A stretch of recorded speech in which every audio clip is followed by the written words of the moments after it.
You have never missed a payment, not once. Every bill, every month, paid exactly on time. You set up auto pay, you check your due dates, and you do everything by the book. And then one morning, you open your phone, check your credit score, and it dropped.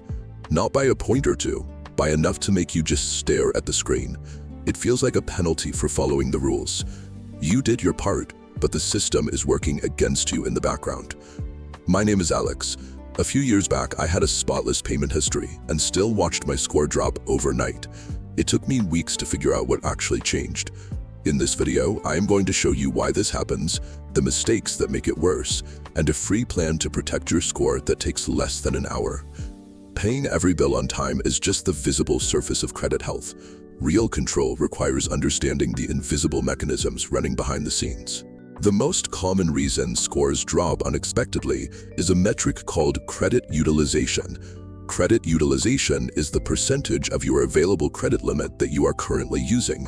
Think of a glass representing your credit limit. If your card has a $10,000 limit, that is the total size of your glass. With a $3,000 balance, your glass is 30% full. That percentage is your utilization rate. The credit system uses this specific percentage, not your payment history, to recalculate how risky you appear to lenders at any given moment. The date your card company reports your balance to the credit bureaus is almost never the same day your bill is due. That reporting trigger is called the statement closing date. It is the final day of your billing cycle when your issuer tallies up your purchases to generate your monthly bill. Imagine you go on a trip and put $5,000 on your card. You fully intend to pay it off before the due date. Look at the typical billing timeline. The statement closing date lands strictly before your payment posts. The system takes an automatic snapshot of your $5,000 balance on that closing date, well before your payment is due. That snapshot registers a high utilization rate. The credit bureau sees you using half your limit, and your score drops for the month, even though you plan to pay the balance in full within the week. Many consumers are trained to only watch the payment due date, while ignoring the earlier date that actually impacts their score.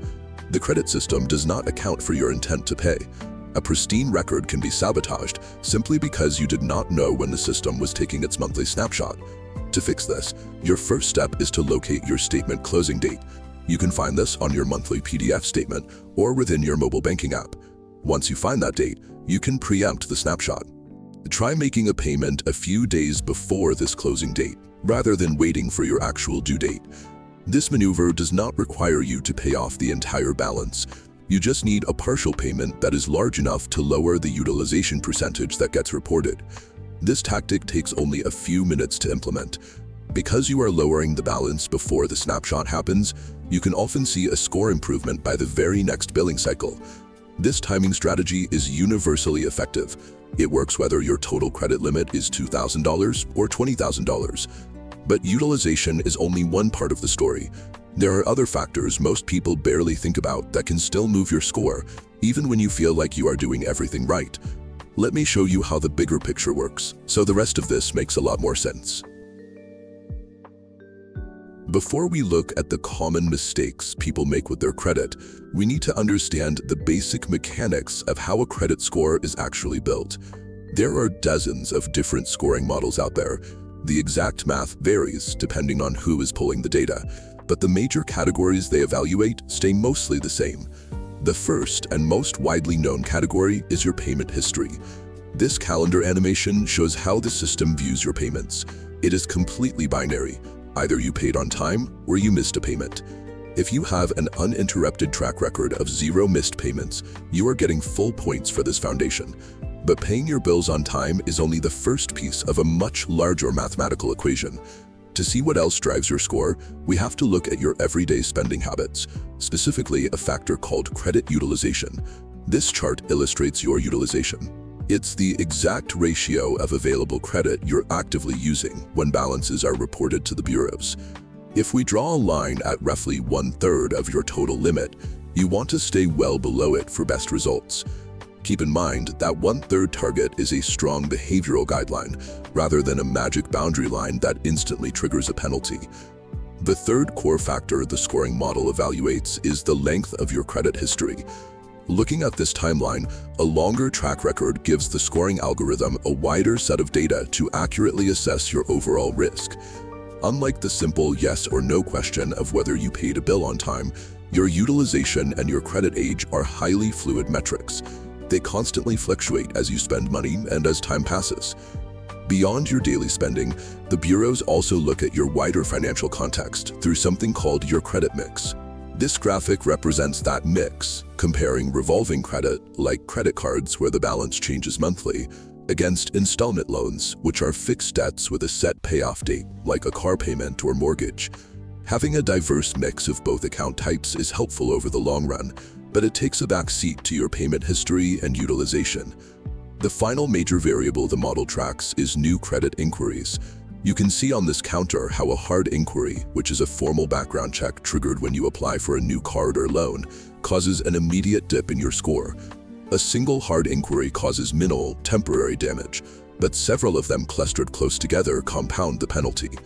These subtle modifiers act as unseen weights on the scale, capable of slowly dragging down an otherwise healthy credit profile if you ignore them.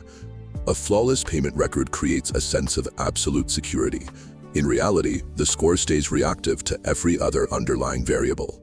When utilization jumps, history shortens, or you apply for new cards, these underlying shifts actively force your score to move. Because this happens silently in the background, you rarely get a warning. You just log in wondering why your number dropped. This silent shifting is exactly how responsible people get blindsided. They maintain perfect habits in the category they know about, while quietly losing ground in the ones they rarely check. Once you see the complete dashboard, protecting your score becomes a straightforward process of stopping a few mechanical mistakes. Mastering credit scoring requires active management of this entire interconnected system. You probably know the basic rules of credit. Pay your bills on time, keep your debt low, and track your spending. But even if you follow those rules perfectly, you might be quietly damaging your score. The financial decisions that feel the most responsible, like tidying up old accounts or carefully managing debt, are often the exact things that trigger an algorithmic penalty. To protect your profile, we have to look past the physical actions of paying bills and examine the mathematical reality happening behind the scenes. Common sense and good intentions do not matter to the scoring system. It only processes raw data. Let's look at the 5 ways you might be feeding at the wrong numbers. Mistake number 1 usually starts when you find a card sitting in a drawer that you haven't touched in years. The logical impulse is to cancel it. It feels clean and tidy. But look at this chart showing a standard credit profile. When you close that account, its credit limit instantly disappears from your total available credit. Your actual spending hasn't changed, but your existing debt now consumes a much larger percentage of the remaining pie. And there is a secondary penalty that hits later. If that closed account eventually falls off your report, the overall average age of your credit history drops right along with it. By trying to clean up your physical financial footprint, you inadvertently shrink the boundaries of your digital credit profile. Mistake number 2 is a stubborn myth. A lot of people carry a balance from month to month on purpose, believing that keeping a little debt proves to lenders that they can handle credit. This diagram compares 2 different payment habits. The scoring algorithm doesn't care about the accumulation of compound interest shown on the top. It only rewards the cycle shown on the bottom, a user who makes charges and reliably pays it back. Paying your statement balance in full every month provides the exact same positive data footprint. The system sees responsible use, and you avoid paying a premium to the bank. Carrying interest to build your score is an unnecessary financial drain, not a strategic requirement. The third mistake happens when you focus entirely on your overall numbers. You might have thousands of dollars in unused limits across several accounts, but you put every single purchase on your favorite rewards card. This chart shows how scoring models actually read that data. They evaluate the utilization of each card independently. Even if your total pie looks healthy, the algorithm flags that one specific limit bar is completely maxed out. That single crowded card drags down the overall score. It neutralizes the benefit of all those unused limits sitting empty on your other accounts. Distributing your balances across multiple accounts is just as critical as keeping your total debt low. Mistake 4 trips at buyers right when they can least afford it, in the weeks leading up to a major mortgage or vehicle loan application. This utilization chart illustrates what happens if you put a large, temporary purchase on a credit card right before applying. The balance spikes exactly at the moment the lender pulls your file. The lender's system captures a static snapshot of that high balance. It is completely blind to your intention to pay it off the next day. That single spiked data point triggers a higher interest rate or blocks your approval entirely. In the weeks before a major loan, timing the credit reporting cycle matters far more than your actual ability to pay. Finally, mistake number 5. When a credit score drops, the instinct is to fix it immediately. People panic. They open your cards, close old ones, and apply for balance transfers all at the same time. This data hub shows your credit profile under stress. Every sudden move generates a new variable. A new application adds a hard inquiry. A hard inquiry is a permanent record that a lender has checked your credit, which drops your score slightly. Closing a card shifts your available credit. These simultaneous actions create a chaotic ripple of data. By changing too many variables at once, those expanding rings overlap. It becomes impossible to diagnose which action actually helped or harmed your score. Algorithmic recovery requires small, isolated habits applied consistently over time, rather than sweeping, sudden overhauls. The credit scoring system is blind to human logic, reasoning, and personal intention. It evaluates which shows up in the ledger, nothing more. Long-term financial health requires learning how to manage the exact mathematical footprint left behind by your everyday decisions. Now that we know how these hidden traps work, we can set up a clear, actionable plan to protect your score and start moving it in the right direction. You understand how the scoring system works and what habits to stop. Now we look at exactly what to start doing, step by step. A credit score follows a specific set of rules. When you adjust the inputs by managing your data correctly, the output changes predictably. This 6-step protocol requires $0 and can be initiated today. It focuses on the mechanical triggers that influence how lenders perceive your risk. Moving from passive observation to active execution of these steps helps ensure your score reacts to your actions rather than external surprises. Step 1 is pulling your full credit reports from all 3 major bureaus through the official annual credit report program. You need to check all 3, Equifax, Experian, and TransUnion, because they do not always report the same information. Scan the reports for 3 specific errors: accounts you did not open, late payments reported incorrectly, and balances that shouldn't be there. If you find an error, file a dispute with the bureau. They are generally required to review and respond to these disputes within 30 days. Step 2 is setting up balance alerts on every credit card you own. Most card issuers allow you to set a notification for when your balance passes a certain threshold. As this chart shows, the goal is to keep your balance comfortably below 1/3 of your total credit limit. Setting your alert at this level ensures you receive a reminder before your utilization ratio begins to climb during the month. This automation removes the need to manually track your spending against your limits. The system now alerts you to potential utilization issues before they impact your score. Step 3 is requesting a credit limit increase on your existing cards. Check with your issuer to see if they can process this with a soft pull. A soft pull is a credit file check that does not affect your score. If spending stays at $1,000, but your limit increases from $5,000 to $8,000, your utilization drops automatically. Because the denominator is now larger, your reported percentage is lower. You improve your score by changing the math, not your habits. Step 4 is setting up autopay for at least the minimum payment on every account.